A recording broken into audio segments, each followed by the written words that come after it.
जय हिंद साथियों। तो साथियों आज की क्लास हमारी होने वाली है पर्यावरण की, जिसमें आज हम देखेंगे पर्यावरण के बहुत ही महत्वपूर्ण टॉप 100 वन लाइनर क्वेश्चन। और साथियों वन लाइनर क्वेश्चंस की आज हमारी ये दूसरी क्लास होने वाली है, तो सभी साथी अंत तक हमारे साथ बन रहे हैं, क्योंकि साथियों बहुत ही महत्वपूर्ण प्रश्न होने वाले हैं आपके आने वाले सीटेट एग्जाम की दृष्टि से।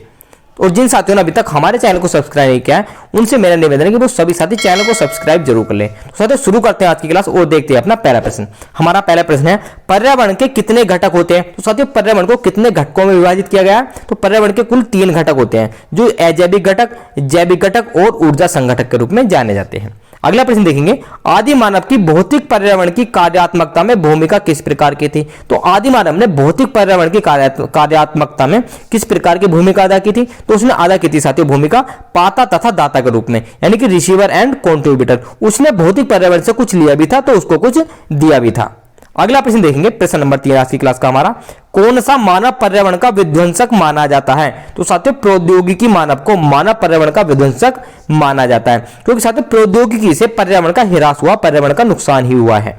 अगला प्रश्न देखेंगे, कौन सी विधा ने मानव को सामूहिक जीवन प्रदान किया है। तो पशुपालन ने मानव को सामूहिक जीवन प्रदान किया है। अगला प्रश्न देखेंगे, आज की क्लास का हमारा अगला प्रश्न है, खेती की सर्वाधिक पुरातन प्रणाली कौन सी है। तो साथियों झूम खेती, झूम कृषि को खेती की सर्वाधिक प्राचीन प्रणाली माना गया है। और साथियों यह खेती पहाड़ी इलाकों में सर्वाधिक की जाती है। इस खेती में क्या होता है साथियों, एक खेत में खेती कर ली और उसको फिर ऐसे ही कुछ समय के लिए छोड़ दिया जाता है, तो उसमें खरपतवार उगाते हैं, मतलब घास उगाती है, तो उस घास को काटते नहीं है, उस खेत को उस घास के समेत जोतकर दोबारा से उसमें खेती करते हैं। तो इस तरीके की खेती को हम झूम खेती कहते हैं। विश्व तथा भारत में आज भी झूम या स्थानांतरण कृषि कहां पर प्रचलित है। तो साथियों यह खेती दक्षिण एवं दक्षिणी पूर्वी एशिया और पूर्वोत्तर भारत में की जाती है। अगला प्रश्न देखेंगे, प्रश्न नंबर 7 आज की क्लास का हमारा, मानव भूगोल के जन्मदाता की संज्ञा किसे प्रदान की गई है। तो मानव भूगोल के जन्मदाता किसको कहा गया है? फ्रेडरिक रेडजल को। फ्रेडरिक रेडजल को साथियों भूगोल के जन्मदाता की संज्ञा दी गई है। प्रश्न नंबर 8 देखेंगे, मनुष्य के लिए सर्वाधिक कार्यक्षम तापमान तथा आर्द्रता कितनी होनी चाहिए। तो साथियों जो तापमान होना चाहिए वो होना चाहिए 25 डिग्री सेंटीग्रेड और आर्द्रता 60% होनी चाहिए। अगला प्रश्न देखेंगे, प्रश्न नंबर 9 है आज की क्लास का हमारा, औद्योगिक क्रांति सर्वप्रथम कहां प्रारंभ हुई थी। तो साथियों इंग्लैंड में सर्वप्रथम औद्योगिक क्रांति प्रारंभ हुई थी। पर्यावरणीय समस्याओं का प्रादुर्भाव कब से प्रारंभ हुआ है। तो पर्यावरणीय समस्या कब से उत्पन्न हुई है? औद्योगिक क्रांति एवं आर्थिक निश्चयवाद से। साथियों जब से औद्योगिक क्रांति आई है पर्यावरणीय समस्याओं ने उस तब से जन्म ले लिया है। अगला प्रश्न देखेंगे, प्रश्न नंबर 11 आज की क्लास का हमारा, अपक्षय कैसी प्रक्रिया है। तो साथियों अपक्षय एक तरीके की भूमिकीय प्रक्रिया है। अंतरराष्ट्रीय हाइड्रोलॉजिकल दशक मनाया गया। तो सन 1965 से लेकर 1974 तक अंतरराष्ट्रीय हाइड्रोलॉजिकल दशक मनाया गया है। प्रश्न नंबर 13 देखेंगे आज की क्लास का हमारा, ओजोन स्तर के चरण का पता सर्वप्रथम किसके द्वारा लगाया गया था। तो साथियों जोसेफ फरमैन ने सन 1985 में ओजोन स्तर के चरण का पता लगाया था और ये इंग्लैंड के रहने वाले थे। क्लोरोफ्लोरोकार्बन के बाद ओजोन स्तर का दूसरा प्रमुख विध्वंसक कौन सा यौगिक है। तो साथियों CFC, जिसको हम क्लोरोफ्लोरोकार्बन कहते हैं, ये ओजोन स्तर का ह्रास करती है। इसके अलावा कौन सी दूसरी ऐसी गैस है जो सबसे ज्यादा ओजोन स्तर का ह्रास करती है। तो वो है हमारी नाइट्रोजन ऑक्साइड गैस। अगला प्रश्न देखेंगे, प्रश्न नंबर 15 आज की क्लास का हमारा, भूमिगत जल के दोहन के कारण संसार का कौन सा शहर सर्वाधिक प्रभावित हुआ है। तो साथियों भूमिगत जल के दोहन के कारण बुकलिन शहर जो हमारा USA यानी कि अमेरिका में स्थित है, वह सबसे ज्यादा प्रभावित हुआ है। अगला प्रश्न देखेंगे, मेघबीजन में किन यौगिकों का प्रयोग किया जाता है। तो साथियों मेघबीजन कहते हैं कृत्रिम वर्षा को, जो कृत्रिम वर्षा कराई जाती है उनके लिए किन यौगिकों का प्रयोग किया जाता है। तो ठोस कार्बन डाइऑक्साइड गैस और आयोडीन के यौगिकों का इसमें प्रयोग किया जाता है। अगला प्रश्न देखेंगे, प्रश्न नंबर 17 आज की क्लास का हमारा, अपने स्थान पर सैलो तथा रिगोलित यानी कि आवरण प्रस्तर के विघटन तथा वियोजन की प्रक्रिया को क्या कहते हैं। तो इस प्रक्रिया को साथियों अपक्षय कहा जाता है।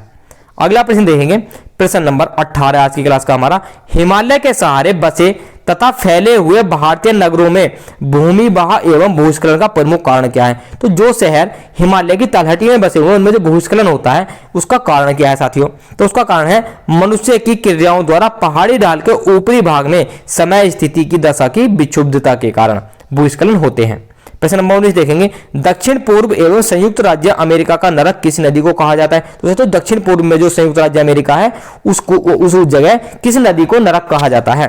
तो टेनसी नदी को साथियों वहां का नरक कहा जाता है। अगला प्रश्न देखेंगे, प्रश्न नंबर 20 आज की क्लास का हमारा, भारत की दामोदर नदी परियोजना किस नदी परियोजना की अनुकृति है? वेरी इंपॉर्टेंट क्वेश्चन हो जाता है साथियों। जो भारत की दामोदर नदी परियोजना है किस नदी परियोजना की अनुकृति है? तो यह है टेनसी घाटी, जो यूएसए में है, टेनसी घाटी की अनुकृति है। विश्व की सर्वाधिक अवसाद का परिवहन करने वाली 2 नदियां कौन सी हैं? तो साथियों अवसाद होता क्या है? जब नदियां बहती हैं तो साथियों नदियां अपने साथ मिट्टी, कंकड़, पत्थर जैसे छोटी छोटी कण लेकर बहती हैं और एक जगह जाकर वो इकट्ठा हो जाते हैं, उसी को हम अवसाद कहते हैं। तो साथियों 2 नदियां कौन सी सर्वाधिक अवसाद का परिवहन करती हैं? तो ये है येलो नदी जो चीन में स्थित है और भारत की गंगा नदी। अगला प्रश्न देखेंगे, प्रश्न नंबर 22 आज की क्लास का हमारा, उत्तर भारत की अर्थव्यवस्था का मेरुदंड कौन है? तो मेरुदंड मतलब होता है रीढ़ की हड्डी, मतलब जिस पर उत्तर भारत की अर्थव्यवस्था टिकी हुई है वह कौन है? तो वह है साथियों गंगा नदी। प्रश्न नंबर 23 देखेंगे, मिस्र किसकी देन है?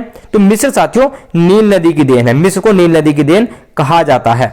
अगला प्रश्न देखेंगे, प्रश्न नंबर 24 आज की क्लास का हमारा, पश्चिम बंगाल का शोक किस नदी को कहा जाता है? तो दामोदर नदी को पश्चिम बंगाल का शोक कहा जाता है।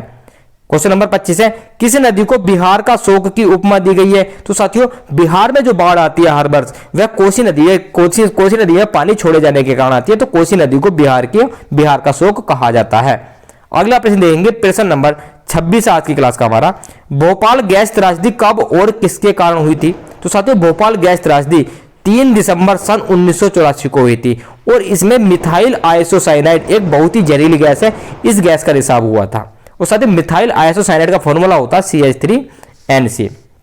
अगला प्रश्न देखेंगे, चेरनोबिल परमाणु दुर्घटना कब और किस देश में हुई थी? तो साथियों चेरनोबिल एक जगह का नाम है जो यूक्रेन में स्थित है। तो 22 अप्रैल सन 1986 को यूक्रेन में चेरनोबिल परमाणु दुर्घटना हुई थी। अगला प्रश्न देखते हैं, प्रश्न नंबर 28 आज की क्लास का हमारा, 3 माइल आइलैंड दुर्घटना क्या है? तो साथियों यह यूएसए के परमाणु ऊर्जा संयंत्र की सबसे बड़ी दुर्घटना है जो 28 मार्च सन 1979 को पेंसिल्वेनिया में 3 माइल परमाणु ऊर्जा उत्पादन केंद्र पर हुई थी। प्रश्न नंबर 29 देखेंगे, धारणीय या स्थायी विकास की अवधारणा के सर्वप्रथम प्रतिपादक कौन थे? तो इस धारणा का जो विकास किया था वर्टलैंड ने सन 1987 में किया था। अगला प्रश्न देंगे, प्रश्न नंबर 30 है, स्थायी विकास के निमित्त संयुक्त राष्ट्र का सम्मेलन कहाँ आयोजित किया गया है? तो साथियों सन 2002 में जोहान्सबर्ग में यह सम्मेलन आयोजित किया गया था। अगला प्रश्न देखेंगे, प्रश्न नंबर 31 आज की क्लास का हमारा, स्थायी विकास शब्द का पहली बार प्रयोग किसने किया था? तो साथियों IUCN ने अपनी विश्व संरक्षण रणनीति की रिपोर्ट में सबसे पहले स्थायी विकास शब्द का प्रयोग किया था। और साथियों IUCN की फुल फॉर्म होती है intervention union for conservation of nature and natural resources. अगला प्रश्न देखेंगे, द्वितीय पृथ्वी सम्मेलन की संज्ञा, साथियों यहाँ पर संज्ञा होगी, संज्ञा किस सम्मेलन को प्रदान की गई है? तो साथियों द्वितीय पृथ्वी सम्मेलन जो माना गया वो माना गया जोहान्सबर्ग में जो सम्मेलन हुआ था सन 2002 को, उसको। अगला प्रश्न देखेंगे, धारणीय विकास के मुख्य 5 क्षेत्र कौन कौन से हैं? तो धारणीय विकास के जो मुख्य 5 क्षेत्र है वो हमारी ऊर्जा, जल, स्वास्थ्य, कृषि तथा जैव विविधता। अगला प्रश्न देखेंगे, प्रश्न नंबर 24 आज की क्लास का हमारा, भारत में धारणीय विकास की दृष्टिकोण से विद्युत उत्पादन का सबसे अच्छा स्रोत कौन सा है? तो साथियों भारत में जो विद्युत उत्पादन का सबसे अच्छा स्रोत है वो पहले नंबर पर जाता है हमारा सौर ऊर्जा, दूसरे नंबर पर पवन ऊर्जा आ गई और तीसरे नंबर पर आता है हमारी जल विद्युत ऊर्जा। अगला प्रश्न देखेंगे, धारणीय विकास किसके उपयोग के संदर्भ में अंतर पीढ़ीगत संवेदनशीलता का विषय है? तो प्राकृतिक संसाधन के उपयोग में, क्योंकि साथियों धारणीय विकास में जो होता है हम जिससे भी बिजली का निर्माण कर रहे हैं वो सब प्राकृतिक संसाधन है। अगला प्रश्न देखेंगे, प्रश्न नंबर 36 आज की क्लास का हमारा, भारत में गैर परंपरागत ऊर्जा स्रोत विभाग की स्थापना कब की गई थी? तो सन 1982 में भारत में गैर परंपरागत ऊर्जा स्रोत के विभाग की स्थापना की गई थी।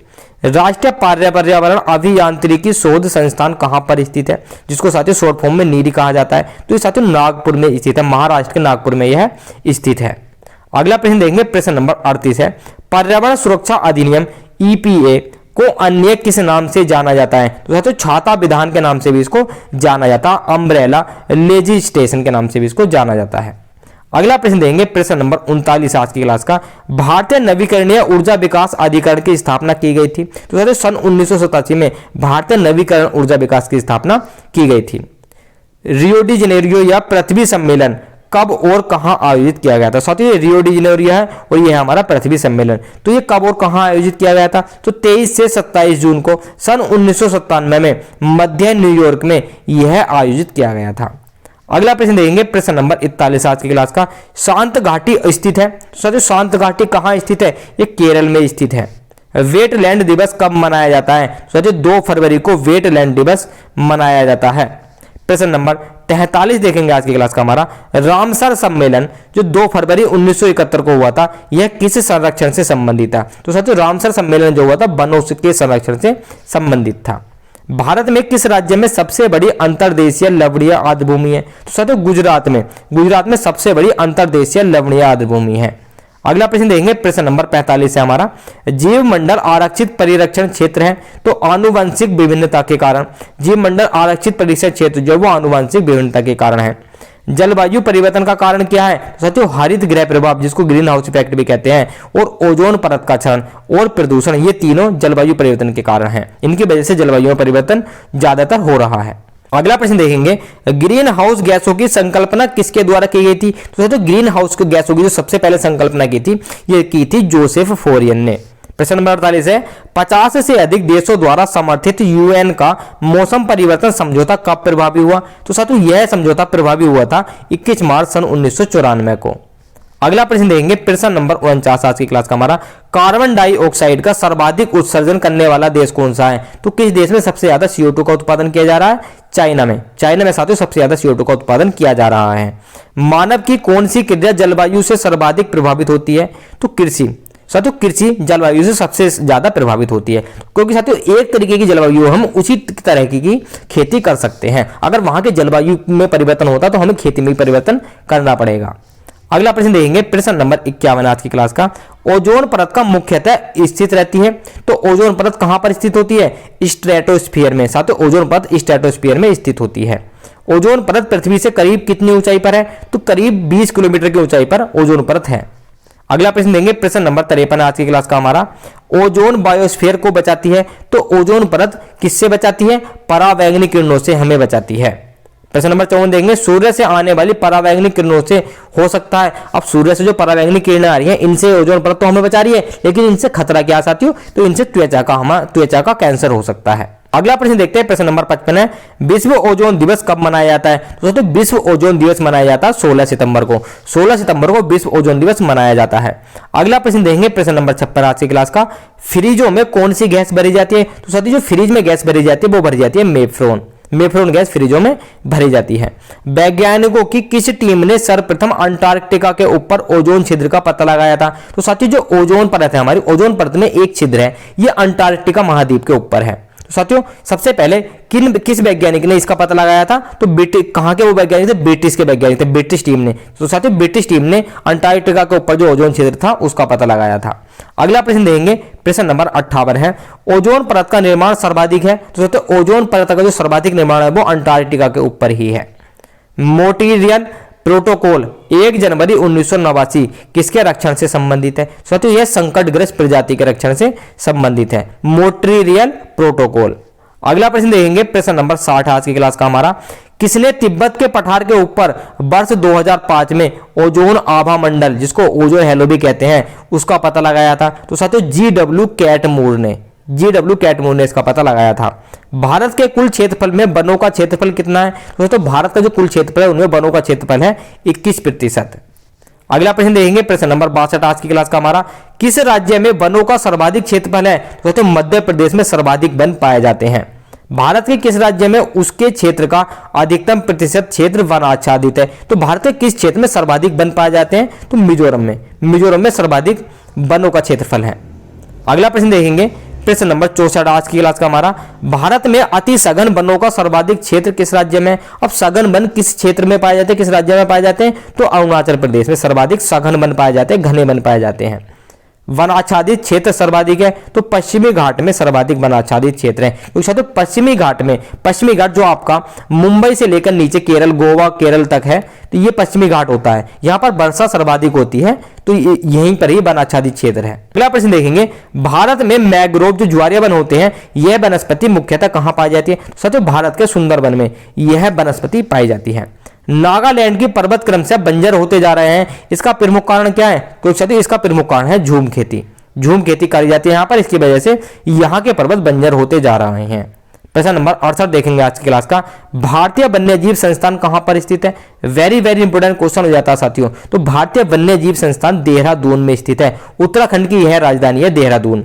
विश्व के वन्यजीव भारत में पाए जाते हैं। तो विश्व भर के जो 5% वन्यजीव है वो भारत में पाए जाते हैं। अगला प्रश्न देंगे, प्रश्न नंबर 70 है, WWF वर्ल्ड वाइड फंड का प्रतीक कौन सा जानवर है? तो जायंट पांडा WWF का प्रतीक है। चिपको आंदोलन मूल रूप से किसके विरुद्ध था? साथियों चिपको आंदोलन जो चलाया गया था यह उत्तराखंड में चलाया गया था। उत्तराखंड में सुंदरलाल बहुगुणा ने यह आंदोलन चलाया गया था जो पेड़ों की कटाई के विरुद्ध था, यानी कि वनोन्मूलन के पेड़ों की कटाई का इसमें विरोध किया गया था। और इसमें साथियों लोगों ने पेड़ों से चिपककर उनको काटने का विरोध किया था, इसलिए यह आंदोलन चिपको आंदोलन के नाम से फेमस हो गया। अगला प्रश्न देखेंगे, प्रश्न नंबर 72 आज की क्लास का। विश्व वन्य जीव दिवस कब मनाया जाता है? तो विश्व वन्य जीव दिवस मनाया जाता है 3 मार्च को। अगला प्रश्न देंगे, प्रश्न नंबर 73 आज की क्लास का हमारा। National bureau of plant genetic resources कहां पर स्थित है? तो साथियों ये स्थित है नई दिल्ली में। भारत की राजधानी नई दिल्ली में यह स्थित है। विश्व बाघ शिखर सम्मेलन 2010 का आयोजन कहां पर किया गया था? तो पीटर्सबर्ग में साथियों विश्व बाघ शिखर सम्मेलन 2010 का आयोजन किया गया था। प्रश्न नंबर 75 देखेंगे आज की क्लास का। पेड़ पौधे एवं जंतुओं में सर्वाधिक विविधता विशेषता है। तो पेड़ पौधों एवं जंतुओं में जो विविधता पाई जाती है इसकी विशेषता क्या है? उष्णकटिबंधीय आर्द्र वन की। अंतर्राष्ट्रीय टाइगर दिवस कब मनाया जाता है? तो 29 जुलाई को अंतर्राष्ट्रीय टाइगर दिवस मनाया जाता है। प्रश्न नंबर 77 देखते हैं आज की क्लास का हमारा। प्रोजेक्ट टाइगर प्रारंभ किया गया था। साथियों प्रोजेक्ट टाइगर भारत में कब प्रारंभ किया गया था? सन 1973 में। बाघों की घटती संख्या के कारण उनको प्रोटेक्ट करने के लिए प्रोजेक्ट टाइगर की शुरुआत की गई थी। भारत का राष्ट्रीय जैविक उद्यान कहां पर स्थित है? तो साथियों नई दिल्ली में। भारत की राजधानी नई दिल्ली में राष्ट्रीय जैविक उद्यान स्थित है। अगला प्रश्न देंगे, प्रश्न नंबर 79 है। भारत का सर्वप्रथम राष्ट्रीय उद्यान कौन सा है? तो भारत का जो सबसे पहला राष्ट्रीय उद्यान था वो था साथियों कॉर्बेट, जिम कॉर्बेट राष्ट्रीय उद्यान जो उत्तराखंड में स्थित है। बेतला पार्क कहां पर स्थित है? तो बेतला पार्क बिहार में स्थित है। अगला प्रश्न देखेंगे, प्रश्न नंबर 81 आज की क्लास का हमारा। 5 मौसमों का बाग स्थित है। तो 5 मौसमों का बाग कहां पर स्थित है साथियों? मेहरौली के समीप यह बाग स्थित है। भारत में हाथी परियोजना की शुरुआत कब हुई थी? तो सन 1992 में भारत में हाथी परियोजना की शुरुआत हो गई थी। अगला प्रश्न देंगे, प्रश्न नंबर 83 है। जंगली गधों का अभ्यारण्य कहां पर स्थित है? तो साथियों गुजरात में जंगली गधों का अभ्यारण्य स्थित है। प्रश्न नंबर 84 देखेंगे, अभ्यारण्य राइनो के लिए जाना जाता है। कौन सा अभ्यारण्य राइनो के लिए जाना जाता है? साथियों राइनो कहते हैं एक सींग वाले गैंडे को राइनो कहा जाता है। साथियों इसके लिए जो अभ्यारण्य है वह है काजीरंगा राष्ट्रीय अभ्यारण्य। अगला प्रश्न देखेंगे, एक सींग वाला गैंडा कहां पर पाया जाता है? साथियों पश्चिम बंगाल और असम में। साथियों वैसे तो असम में ही पाया जाता है लेकिन कुछ एक सींग वाले गैंडे पश्चिम बंगाल में भी पाए गए हैं। अगला प्रश्न है, सरिस्का एवं रणथंभौर किस जानवर के लिए संरक्षित है? तो जो सरिस्का राष्ट्रीय उद्यान है और रणथंभौर राष्ट्रीय उद्यान है ये बाघ के लिए संरक्षित है। अगला प्रश्न देखेंगे, प्रश्न नंबर 87 आज की क्लास का। सलीम अली राष्ट्रीय उद्यान कहां पर स्थित है? तो जम्मू कश्मीर में सलीम अली राष्ट्रीय उद्यान स्थित है। भारत का प्रथम तितली उद्यान कहां पर है? वेरी वेरी इंपोर्टेंट क्वेश्चन हो जाता है साथियों। तो भारत का जो पहला तितली उद्यान है यह बन्नरघट्टा जैविक उद्यान बेंगलोर में स्थित है। यहाँ पर रंग बिरंगी अनेक तरीके की तितलियां हैं। अगला प्रश्न देखते हैं, प्रश्न नंबर 89 आज की क्लास का। भारत में टाइगर प्रोजेक्ट के अंतर्गत कितने संरक्षित क्षेत्र है? तो 46 संरक्षित क्षेत्र है पूरे भारत के अंदर टाइगर प्रोजेक्ट के लिए। अगला प्रश्न देंगे, प्रश्न नंबर 90 है। पानी कहां पर गैस, तरल और ठोस के रूप में उपलब्ध है? तो पानी कहां पर गैस, तरल और ठोस तीनों के रूप में स्थित है? तो हाइड्रोस्फीयर में। हाइड्रोस्फीयर में जो पानी है वह गैस, तरल और ठोस यानी कि ठोस, द्रव और गैस तीनों के रूप में स्थित है। पृथ्वी की कुल सतह में लगभग कितने फीसदी क्षेत्र जलमंडल वाला है? तो साथियों पूरी पृथ्वी का 70% क्षेत्र जलमंडल है, जल में डूबा हुआ है। अगला प्रश्न देंगे, प्रश्न नंबर 92 आज की क्लास का। भारत का सबसे पुराना एनजीओ आधारित संरक्षण अनुसंधान कौन सा है? तो Bombay natural history society BNHS जो मुंबई में स्थित है यह भारत का सबसे पुराना एनजीओ आधारित संरक्षण अनुसंधान केंद्र है। अगला प्रश्न देंगे, भारतीय वनस्पति सर्वेक्षण यानी कि BCI का मुख्यालय कहां पर स्थित है? तो पश्चिम बंगाल की राजधानी कोलकाता में इसका मुख्यालय स्थित है। अगला प्रश्न देखेंगे, आज की क्लास का हमारा प्रश्न नंबर 94 होगा। दुनिया में रबड़ का सबसे बड़ा उत्पादक और निर्यातक कौन है? तो साथियों थाईलैंड दुनिया में रबड़ का सबसे बड़ा उत्पादक है। भारतीय प्राणी सर्वेक्षण ZSI की स्थापना कब हुई थी? तो सन 1916 में भारतीय प्राणी सर्वेक्षण की स्थापना हुई थी। प्रश्न नंबर 96 देखेंगे आज की क्लास का, जीवाश्म ईंधन मुख्य रूप से बना होता है। तो साथियों जीवाश्म ईंधन जो बना होता है वो पूर्ण रूप से कार्बन पर आधारित होता है, कार्बन से ही यह ईंधन बना होता है। पन बिजली किस श्रेणी में आती है? तो साथियों पन बिजली जो आती है ये ऊर्जा के अक्षय स्रोत में आती है, ऊर्जा के कभी ना खत्म होने वाले स्रोत में आती है। अगला प्रश्न देखेंगे प्रश्न नंबर 98 आज की क्लास का, जलता कोयला पर्यावरण में छोड़ता है। तो जलते कोयले से कौन सी गैस निकलती है? कार्बन डाइऑक्साइड गैस और sulphur gas. Carbon dioxide gas और सल्फर गैस जलते कोयले से निकलने वाली जो दो हानिकारक गैसें हैं। पृथ्वी की ऊपरी परत जो मनुष्य जीवन की मदद करने में सक्षम है उसको क्या कहा जाता है? स्थलमंडल। तो सबसे पृथ्वी की जो सबसे ऊपरी परत होती है उसको स्थलमंडल कहते हैं। अगला प्रश्न देखेंगे आज की क्लास का हमारा लास्ट प्रश्न होगा, प्रश्न नंबर 100 है, वायुमंडलीय दबाव एक के साथ मापा जाता है। तो वायुमंडल दबाव किस यंत्र के साथ मापा जाता है? साथियों ये बैरोमीटर से मापा जाता है। वायुमंडल दबाव बैरोमीटर से हम मापते हैं। तो साथियों ये थे हमारे आज के टॉप 100 महत्वपूर्ण वन लाइनर पर्यावरण के। तो जो भी साथी अंत तक हमारे साथ बन रहे हैं उनका बहुत बहुत धन्यवाद। और जिन साथियों ने अभी तक हमारे चैनल को सब्सक्राइब नहीं किया तो देर किस बात की, अभी हमारे चैनल को सब्सक्राइब करें और बेल आइकन को भी दबा दें जिससे कि हमारी वीडियोस की नोटिफिकेशन आप तक पहुंच जाए। और जिन साथियों को इसकी पीडीएफ चाहिए वो हमारा टेलीग्राम ग्रुप ज्वाइन कर सकते हैं, लिंक नीचे डिस्क्रिप्शन में दिया हुआ है। हम मिलते हैं आपसे अगली क्लास में। जय हिंद।